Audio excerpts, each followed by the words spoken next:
Hi everyone, my name's Annie and my two words are callous and radiant. So growing up, God was honored in my house, but works were definitely weighted more than grace was.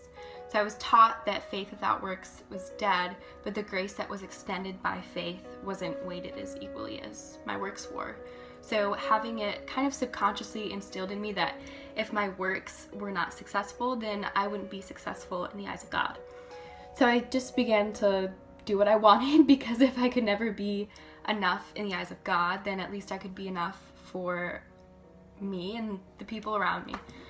So after struggling with severe anxiety and depression for years after the death of a close friend of mine, I was just really drained. I was so mentally and emotionally exhausted. I was just numb. I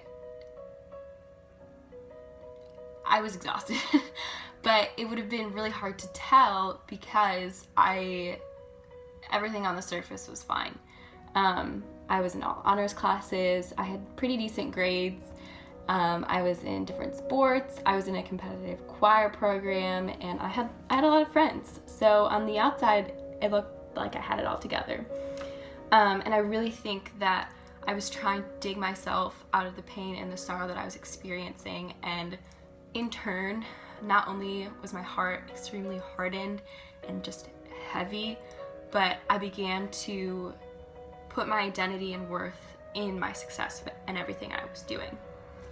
And it wasn't until my junior year of high school that a friend of mine, we were getting ice cream, and she shared the gospel with me in a completely different way than I'd heard before.